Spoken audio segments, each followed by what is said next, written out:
രൂപനഗരത്തിലെ രാജകുമാരി രൂപവതിയുടെ സ്വയംവരത്തിനുള്ള ക്ഷണപത്രിക യുവരാജാവിന് ലഭിച്ചിരിക്കുകയാണ്. യാത്ര ആരംഭിക്കുകയാണ്.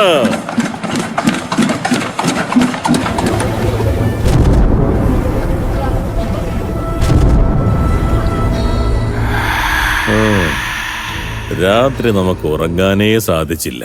എന്നാൽ അതിരാവിലെ തന്നെ രാക്ഷസറാണി നമ്മെ വിളിപ്പിച്ചിരിക്കുന്നു. രാക്ഷസറാണി ജോഡുല വിജയിക്കട്ടെ. രാത്രിയിൽ നമുക്ക് ഉറങ്ങാനേ സാധിച്ചില്ല. പുലർച്ചെ കണ്ണു തുറക്കാനും സാധിച്ചില്ല. അതുകൊണ്ടാണ് അല്പം വൈകിയത്. എന്താ എപ്പോഴെങ്കിലും മന്ദനിദ്ര അനുഭവിച്ചിട്ടുണ്ടോ? ഇല്ലില്ല. അത് മനുഷ്യന്റെ ജീവിതത്തിൽ ഒരിക്കൽ മാത്രമുള്ളതാണ്. അങ്ങനെയാണെങ്കിൽ ഇപ്പോൾ നീ അപ്രകാരം ഒരു നിദ്രയിൽ മുഴുകിക്കൊള്ളൂ. റാണി ജോഡുല,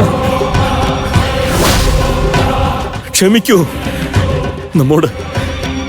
നമ്മോട് ക്ഷമിക്കൂ രാക്ഷസറാണി. അല്ലയോ രാക്ഷസറാണി, നാം അവിടുത്തെ സകല ആജ്ഞകളും പാലിക്കുന്നവനാണ്. രാജകുമാരിയെ നാം തടഞ്ഞതുമാണല്ലോ. കുമാരിയെ നാം തടവിലാക്കി കഴിഞ്ഞു. നീ കള്ളമാണ് പറയുന്നത്. നമ്മോട് കളവ് പറയരുത്.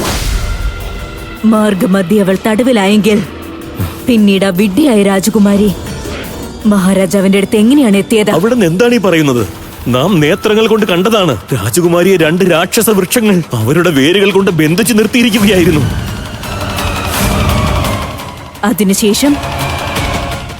അതിനുശേഷം നീ എവിടേക്കാണ് പോയത്? ശ്രദ്ധ പതിപ്പിച്ചിരുന്നോ? രാജകുമാരി ബന്ധിതയാണോ അല്ലയോ എന്ന് നോക്കിയോ? അത് വൃക്ഷങ്ങൾ ബന്ധിച്ചു നിർത്തിയ സ്ഥിതി അനുസരിച്ച് കുമാരിയുടെ മോചനം അസംഭവ്യമായിരുന്നു. രാക്ഷസറാണി, ആ വൃക്ഷങ്ങളുടെ വിത്തുകളിൽ കേടുണ്ടായിരിക്കാം. അല്ലെങ്കിൽ ഇപ്പോഴും രാജകുമാരി... ഇനി ശബ്ദിച്ചു പോകരുത്.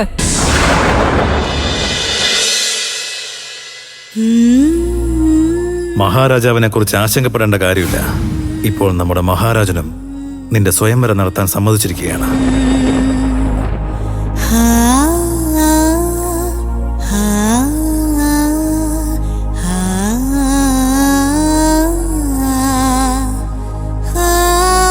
ഇനി ചെന്ന് ആഭരണങ്ങൾ എടുത്തുകൊണ്ട് വരൂ.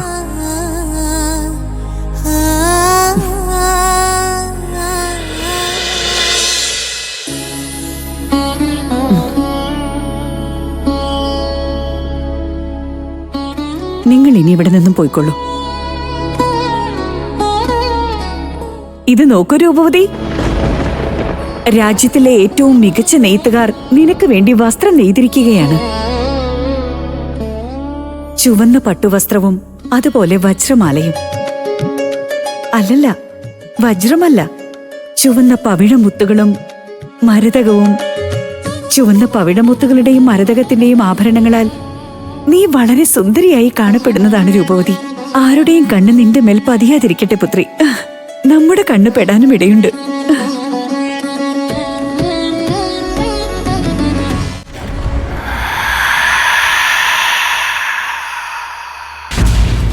നമ്മുടെ അടുത്ത് അതിബുദ്ധി കാണിക്കുന്നതിന്റെ ശിക്ഷ നിനക്കറിയാമോ? നമുക്കറിയാം. അത് നന്നായിരിക്കില്ല. അവിടുന്ന് അല്പം ശാന്തമായാലും നാം റാണിയെ എല്ലാം ബോധ്യപ്പെടുത്തി തരാം.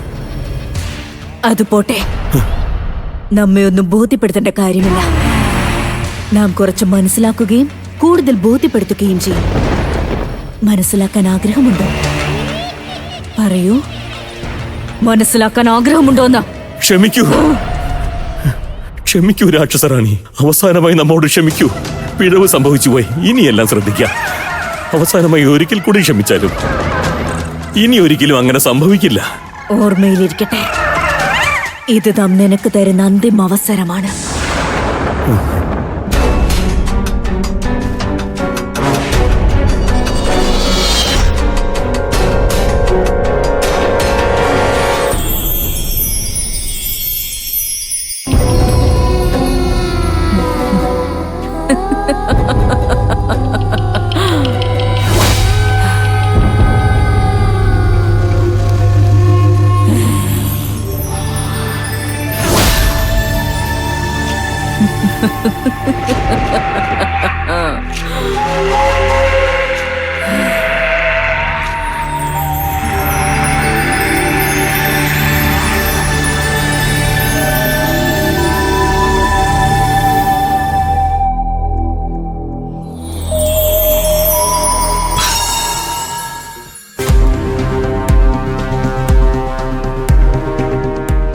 ഇതുകൊണ്ട് എന്താണ് ചെയ്യേണ്ടത്?